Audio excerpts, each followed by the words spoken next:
एक बारी एक मालदार बंदे ने एक दरवेश बाबा जी कोलों जाके पूछया कि बाबा जी ये इश्क की होंदा है। तो बाबा जी ने ओदा जरा गौर जायजा लिया, ओदा जरा लिबास देखे, पोशाक देखी, तो ओदा हुलिया देख के बाबा जी ने बड़े धीमे लहजे दे विच पूछया कि तैनू ये पता है कि भुख की होंदी है। वो बंदा बड़ा हैरान होया, तो लाजवाब हो के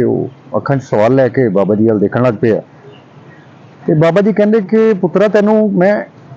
भुख दा मैं तैनू किवें दसां, जदों कि तैनू भुख लगी नहीं, तू कदी जदों दा पैदा होया जिंदगी दे विच तू कदी भुख ही नहीं वेखी,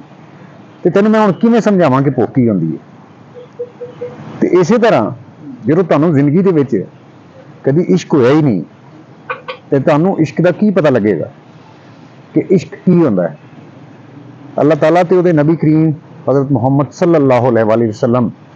दे नाल मुहब्बत ना होवे कि ये नमाज रोज़े सुनता फर्ज ये सारे एक वर्जिश एक एक्सरसाइज ते एक बोझ बन जाते हैं कि जिन्हां तो तुसी जहन्नम के डर तो अग तो बचण लई अल्लाह ताला की नाराज़गी तो बचण लई सिर्फ मुसलमानों के विच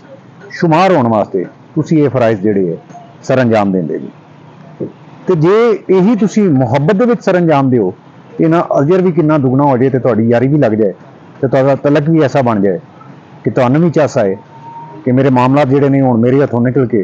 किसी होर ज़ात दे सुपुर्द हो गए ने। बस ये गल याद रखिया जे कि इंसान अकल की तखलीक नहीं सी,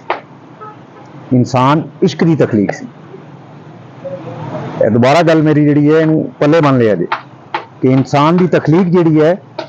इंसान इश्क की तखलीक है, अकल की तखलीक नहीं है। दुनिया की हर मखलूक मलाइका, उस तो बाद चिरिंद परिंद हैवानात नबातात जितनी भी मखलूकात ने कुरा अर्ज़ ते या जितने भी आलमीन ने, तमाम अल्लाह ताला दी हम्दो सना तस्बीहात जिक्र अज़कार इबादात तो कर सकते हैं, लेकिन अल्लाह ताला की ज़ात के नाल इश्क दा इंतखाब सिर्फ इंसान वास्ते होया है।